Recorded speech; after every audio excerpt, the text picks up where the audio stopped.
Hey guys, Dr. Berg here. Listen, in this video, I want to discuss how to dissolve kidney stones. But I want to make a disclaimer first. Make sure that you're discussing this information, any changes with your doctor, because this is not meant for replacement for any meds or any surgery that they're going to do on you, okay? So I just wanted to present this as extra information to work with he or she in helping to, prevent this from coming back or helping slow down stones. Sometimes it takes several months to dissolve stones. And if you can prevent an invasive procedure, I think it's worth it to try this. You can always go back and get an ultrasound and see if the stones are shrinking. But here's the data. Most kidney stones are calcium oxalate stones or calcium phosphate stones.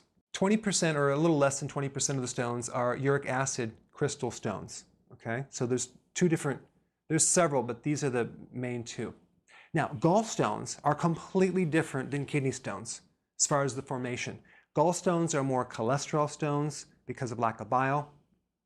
Kidney stones, if we're going to talk about the most common, are calcium oxalate stones. Okay, so there's really two things that you need to put your attention on. One is removing the oxalates from your diet. This is like a waste product from metabolism, but oxalates bind with calcium in the kidney. Okay, and they develop these little crystals that then can create a lot of problems. They can get lodged right out of the kidney, right before the ureter, and cause a backup of fluid and pressure and cause a lot of pain. The symptoms from kidney stones are very similar to the symptoms from gallstones. So sometimes you don't know what is causing what because they're very, very similar, but you can get an ultrasound or a CAT scan to find that out. All right, so the underlying mechanism is that usually the person is low in citrates and high in oxalates. Now, citrates actually help prevent the formation of stones and help dissolve stones. So the two mechanisms that you want to focus on are increasing citrates in the diet, decreasing oxalates. All right? So let's go through step one. Number one, you want to increase citrates. There are many types of lemon juice that you can consume. I like the volcano lemon juice. You can even get lemon juice, any lemon juice, and it will work, but I would like to recommend that you get a higher quality lemon juice because it's a lot more nutritious. Volcano is the best, but you can just get organic lemon juice. But lemon juice has a lot of citrates. Any mineral with citrate at the end of it is a citrate. So you can do potassium citrate, which I like that one way better than sodium citrate. But potassium citrate will break off. So a good portion of the potassium will go this way and citrate will go that way, and it starts to form with the calcium and help break up the stones. So that will handle the citrate. Number two, you want to avoid oxalates. Now, I put a link down below of all the different categories of foods and what has high, extremely high oxalates and what are very low. And you can use that. But spinach is at the top of the list. Spinach has hundreds of milligrams of oxalates per ounces of spinach. And then we also have avocado is high. Dates are high. Grapefruit is high. Potato, wheat, beans, beets are very high. Swiss chard is very high. Kiwi, canned pineapple is very high. Figs and tofu are very high in oxalates. Okay? Nuts, unfortunately, are very high. Almonds are very, very high. I'm sorry. Did you realize that kale is very low in oxalates, even though it's a cruciferous? It has like 17 milligrams per 3 ounces. Spinach is hundreds. Okay? Cabbage is low in oxalates. Bok choy is low. Cauliflower is low. Cucumber is low. So take the list down below, dissect it, make notes on what you're going to do as far as you're changing your diet. Now, the point I want to make is this.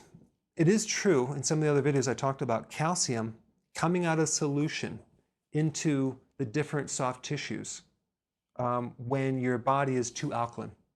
Okay? So when you have alkalosis, calcium precipitates out of the solution and starts clogging up joints and things. That's true. But if you take dietary calcium, like some cheese and things like that, that will not end up in the calcium through the kidneys. In fact, some of that calcium through the digestive system will bind with the oxalates and lower the chance of getting a stone. The thing you need to worry about is taking dietary extra calcium, like supplements, like calcium in a supplement form, especially calcium carbonate. You want to avoid that. So just make sure you're not taking any supplements with calcium, but you can take some dietary foods that are higher in calcium, okay? The other point I want to make is there's a confusion with vitamin D. There's mixed reviews. A lot of the recent research says that vitamin D actually helps lower stones. Some of the older research says it will increase it, but here's my viewpoint. Vitamin D helps the absorption of calcium in the intestines by 20 times. That doesn't necessarily mean it ends up in the kidney, okay? So I think it's okay. Vitamin K2 is another vitamin that's very important if you have kidney stones because that helps you hold calcium in the bone. That helps you remove calcium from soft tissues and puts it in the bone where it should be. So this is a very good anti-kidney stone vitamin. There's also mixed reviews in vitamin C or ascorbic acid. You know, synthetic, like large amounts of ascorbic acid.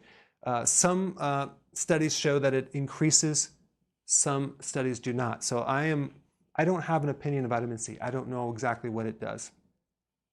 Some people think that cranberry helps dissolve kidney stones. It does not. All cranberry will do will help lessen the stickiness of the bacteria on your bladder. Okay, now let's talk about uric acid crystals. Now, that particular type of stone usually comes when your pH is too acid, your urine pH is too acid, and that could happen after several things. Number one, you did a ketosis diet, and all of a sudden you end up with a kidney stone, or you have an insulin problem. A lot of diabetics have kidney stones because of the sugar involved, because sugar, fructose, that kind of can lead to uric acid building up in the body.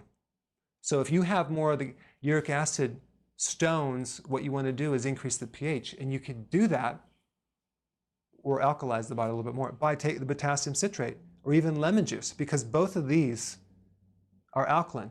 Even though the lemon juice is an acid, it turns into an alkaline ash in the body. So actually, these two remedies will be good for both of these.